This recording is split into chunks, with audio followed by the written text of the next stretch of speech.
আসসালামু আলাইকুম। টুকিটাকি খানাপিনার রেসিপিতে আপনাদের জন্য আজকে থাকছে মজাদার নুডলসের রেসিপি।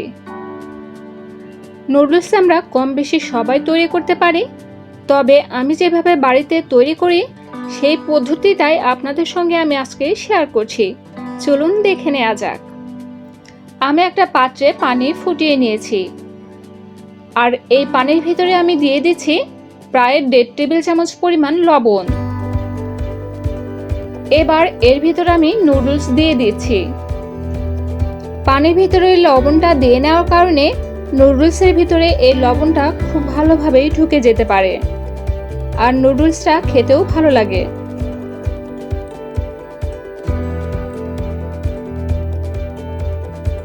দেখুন, নুডলসটা প্রায় 90% মতো সেদ্ধ হয়ে গিয়েছে।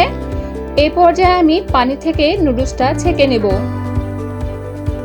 গরম পানি থেকে আমি নুডলসটা ছেঁকে নিয়েছি, আর এর উপরে আমি এবার ঠান্ডা পানি দিয়ে নুডলসটাকে ঠান্ডা করে নিয়েছি। এবার আমি এই নুডলসের উপরে দিয়ে দিচ্ছি 1 টেবিল চামচ পরিমাণ তেল। তেলটা দিয়ে এটাকে একটু নেড়েচেড়ে নেওয়ার ফলে এর ভিতরে কোনো স্টিকি ভাব থাকবে না।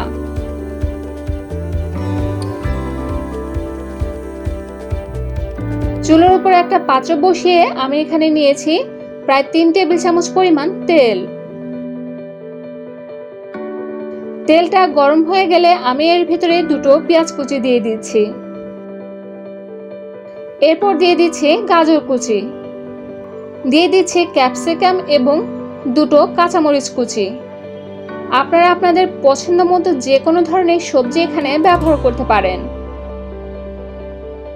আমি এটাকে নেড়েচেড়ে সামান্য একটু ভেজে নিচ্ছি, তবে আমি এর ভিতরে একটা কচকচে ভাব রাখতে চাই, সেই জন্য এটাকে খুব বেশি ভেজে নেব না। 1 মিনিটের মতো সবজিগুলো একটু নেড়েচেড়ে নিয়েছি। এরপর আমি এটাকে একটু সাইড করে নিচ্ছি। এবার 2টো ডিম আমি ভেঙে এর ভিতরে দিয়ে দিয়েছি। ডিমের জন্য আমি দিয়ে দিচ্ছি সামান্য একটু লবণ। এবার ডিমটাকে নেড়েচেড়ে ভেজে নিয়ে এটাকে আমি ছোট ছোট টুকরো করে নিচ্ছি। ডিমটা ভাজা হয়ে গেলে আমি সবগুলো সবজির সাথে এটাকে মিশিয়ে নিয়েছি।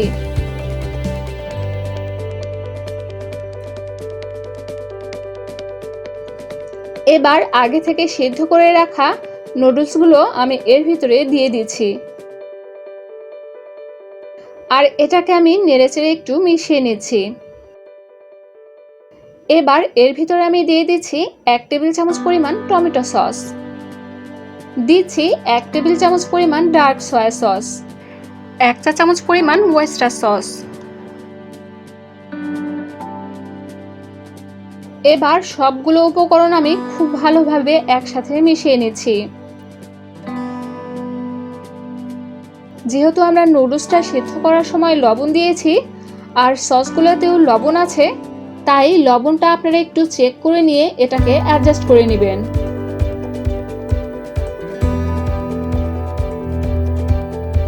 এবার নুডলসের ভিতরে যে টেস্ট মেকারটা থাকে সেটা আমি এর ভিতরে দিয়ে দিচ্ছি, আর এটাকেও আমি খুব ছেড়ে এর সঙ্গে মিশিয়ে নিচ্ছি। তৈরি হয়ে গিয়েছে আমাদের দারুণ স্বাদের খুব সহজে তৈরি করা নুডলস। আবার হাজির হয়ে যাব নতুন কোনো রেসিপি নিয়ে। আল্লাহ হাফেজ।